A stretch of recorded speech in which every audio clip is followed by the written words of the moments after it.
नकली किन्नर साजिले शशुर ओ ज्वाई असली किन्नर कले घाई घाई टोलगेट अस्थायी बासगृह पलटिला रंगशाला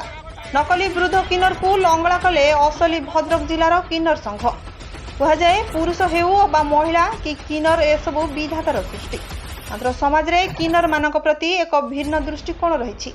किन्नर को दान कले पुण्य मिले बोली अनेक मन करती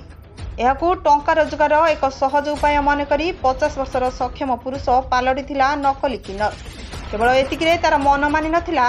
विभिन्न राज्यरू युवती और बांग्लादेशी किन्नर मानक रखी चलाइथिला देह बेपार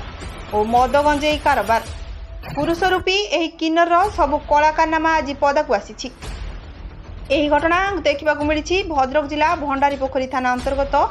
छतावर निकटस्थ नारायणपुर टोलगेट ठारे सूचनायोग्य लोटन नामक जड़े व्यक्ति निजक किन्नर बेशरे सजाई टोलगेट निकट में एक अस्थायी बासगृह कर रही अस्थायी बासगृह राति पलटुला रंगशाला विभिन्न राज्यरू युवती और बांग्लादेशी किन्नर मानक नियोजित कर देह बेपार चलाइबा सहित मद गंजेई नेटवर्क अबाध्य चलाई आसुला एही कामरे से निज ज्वाई राजा को मध्य सामिल करथिला नकली किन्नर कला कारनामा बाबद भद्रक जिला किन्नर महासंघ लोटन और राजू को बुझाइथिले मध्य सेमाने कर्णपात करनथिले परे किन्नर महासंघ भंडारीपोखरी थाना रे एने लिखित एतला देवा सहित नकली किन्नर असली रूप पदाकू आनिथिले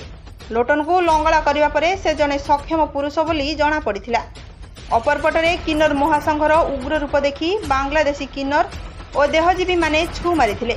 घटना को गुरुतर सहित नहीं भंडारीपोखरी पुलिस नकली किन्नर लोटन और ज्वाई राजा को अटक रखी अधिक छानबीन जारी रखिछि अर्थ उपार्जन करने समर्थ पुरुष नकली किन्नर साजिबा समस्त को चकित करिछि। भद्रक जिला प्रतिनिधि मिथुन दास रिपोर्ट पवित्र न्यूज।